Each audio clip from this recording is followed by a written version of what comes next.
Mr. President, I come to the floor today, having returned from the weekend in Wyoming, talking to people as a physician, talking to former patients of mine, and what I see is that the pain of Obamacare is continuing to worsen around the country for men, women, families, people who have been living under the Obama health care law for a number of years now. And this is an important day when insurance companies have to come up with the filings and the plans on what they plan to do for next year with regard to plans that meet the Obamacare mandate. So very soon, millions of people will find out if they're going to be even able to buy an insurance plan in their own communities, regardless of the cost. We've seen that the Blue Cross Blue Shield group in Maryland has proposed rate increases up to 58% for next year in the state of Maryland. This is after they went up 24% last year. How many families can afford such a thing, Mr. President? But that's what we're dealing with. That's why it's so critical that we get involved in trying to provide relief for American families at this time with the Obama health care insurance market certainly collapsing. And the head of the Blue Cross Blue Shield company in Maryland, which is the largest one in the state, has said that their system they see is in the early throes of what is known as the insurance death spiral, that they think the prices are continuing to go up, fewer people are signing up, and as a result, prices are going to have to be raised even larger. And we saw last year up 24%. This year, the proposal is going for the next year at 58%. Look, this is a terrifying reality for people on Obamacare today. One of the big reasons that we've been working so hard on health care reform is to improve access to health care, and not empty coverage, but actual health care. So what we want to do as Republicans is get rid of some of the excessive mandates, the expensive mandates, things that are driving up the cost of care and certainly driving up the cost of coverage for that care. When prices come down, people are able to afford insurance, and companies are ready to sell that insurance. And I know we have people in Wyoming who are ready to buy it. That's how you improve the access to insurance. It's how you also improve access to care. You don't do it by forcing the prices up and then requiring people to buy coverage, which is what the Democrats who voted for Obamacare did. They said, you have to buy it. It's a mandate, whether you like it or not. We know better than you do. That's what we heard from the Democrats during the debate on President Obama's health care law. And that's what they passed. And he passed, voted for it, didn't know what was in it. Actually, he was the Speaker of the House, Nancy Pelosi, said first you have to pass it before you even get to find out what's in it. Well, President Obama gave a big speech, spoke to a joint session of Congress, said that people like their plans, they could keep their plans. One of the newspapers called that the lie of the year. So millions of Americans got letters from insurance companies. Over 5,000 in Wyoming got that letter that said, sorry, your insurance plan isn't good enough for government. People ought to be able to make that decision for themselves, Mr. President. Families ought to make that decision, not Democrats in Washington who voted for the Obamacare law. They shouldn't have a right to tell the people of my state or any state what is best for them and their family. You know, it's interesting because the Democrats don't seem to want to remember that anymore. They have selective amnesia.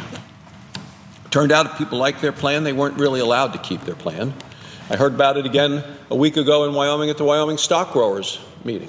Farmers and ranchers from around the state of Wyoming who come together each year, an organization that has been in existence longer than the state has been a state. Hardworking people who know what works best for them, works best for their families. Some of these outfits have been, in those families for 100 years. We have something called the Centennial Ranch Program where they gather all the family members when an outfit's been in that family for 100 years, and they have been able really to survive so much over the years. Often they'd say, whether they deal with floods, whether they deal with fire, the biggest problem they have is often dealing with the federal government. We've seen it all across the board. And health care is just one of the last things that to add to a long litany of federal government involvement in the lives of the people of our state of Wyoming. So here we are today with this incredible government overreach and a failure of that overreach. And even the insurance companies, some of whom supported the passage of the health care law, are saying this is not working. And how they reflect the fact that it is not working is they say, okay, we're not going to sell insurance anymore. Can't make them sell insurance. See, prices have to go up too much. It's just not worth the effort. So one of the big insurance companies, Humana, is dropping out of the Obamacare exchange entirely next year. They made the announcement.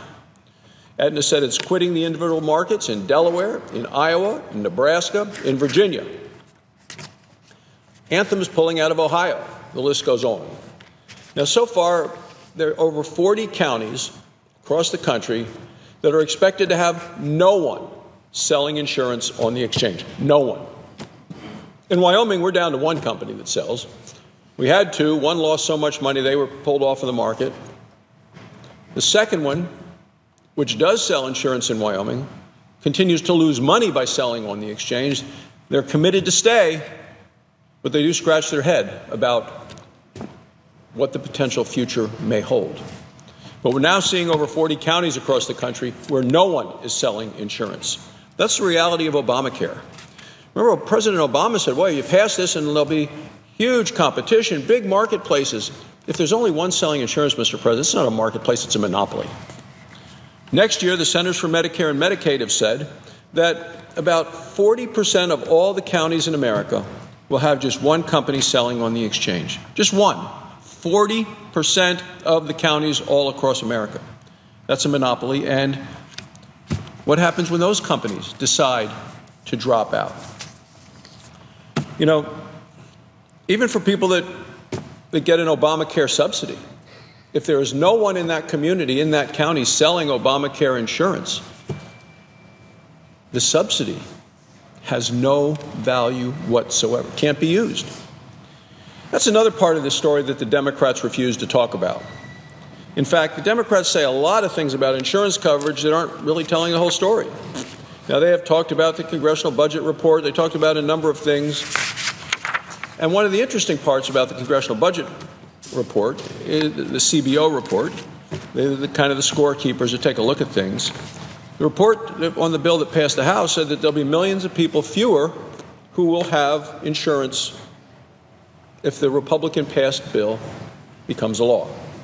Well, the news headlines screamed that the House bill would mean millions of people lose their insurance. Well, that's wrong, Mr. President. That's not at all what's happened. According to the Congressional Budget Office, when you look at it, see why is it that there'll be fewer people with insurance under Obamacare if you eliminate the individual mandate, the part of the law that says you must buy a government-approved program? The Congressional Budget Office says, you know, if you don't mandate it, a lot of people don't want to buy it. They don't view it as a good benefit to them. They don't view it as worth their money. People aren't required to buy insurance. Millions of them will choose not to purchase the insurance, especially when they believe it's not a good deal for them personally. I believe Americans have that right. Apparently, the Democrats don't believe that Americans have that right. They like the mandate. They like making people do things. That, to me, is the difference between a Republican approach, which provides for freedom, Democrat approach of government and mandates. We're going to give people the right to decide what's right for them and for their families. That's what I hear in Wyoming at the Wyoming Stock Growers Association and as I travel around the state.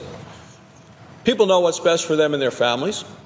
And then when all of a sudden what they had is taken off the market because the government says you can't sell it anymore, that's an affront to their ability to choose what works for them and their family, and it's things that they've had in the past.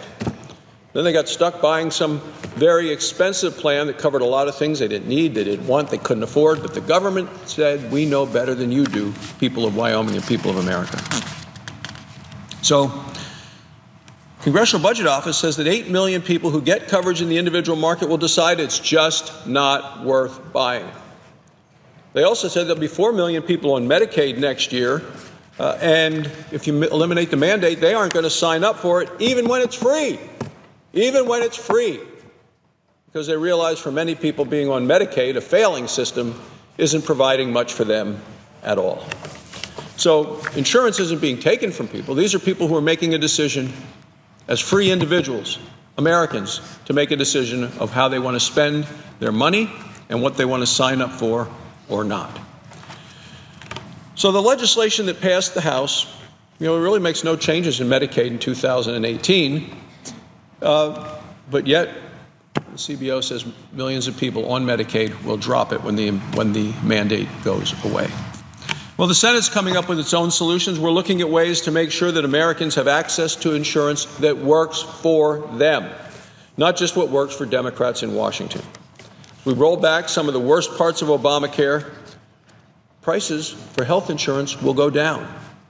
People will have better options than the one-size-fits-all plans that Washington has forced on the American people.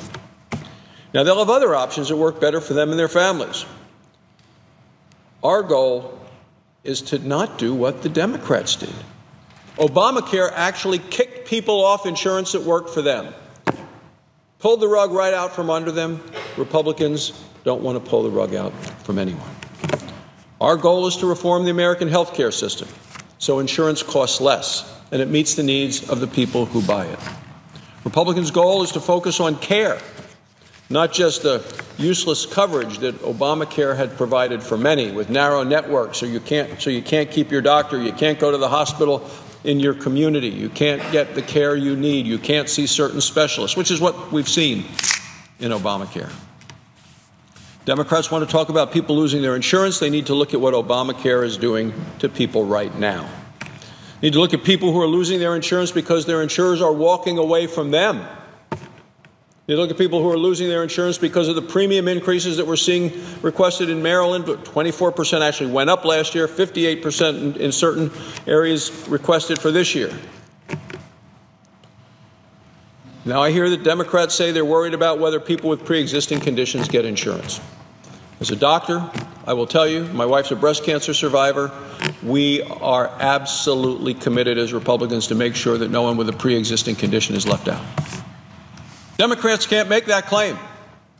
They made it over the years.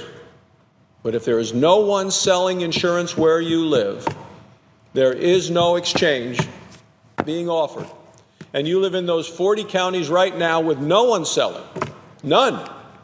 Zero.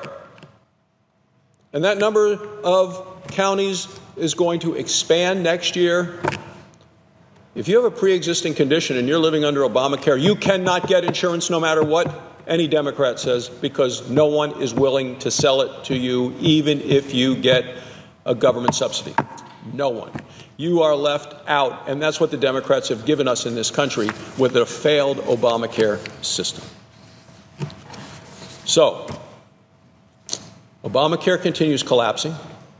It's going to bury more Americans who have pre-existing conditions. The other day, Senator Schumer admitted Obamacare isn't providing affordable access to care. I think it's an important admission from the minority leader. And now it's time for him and for the Democrats to join with Republicans in the Senate. Join us in providing Americans the care they need from a doctor they choose at lower costs. Thank you, Mr. President. I yield the floor.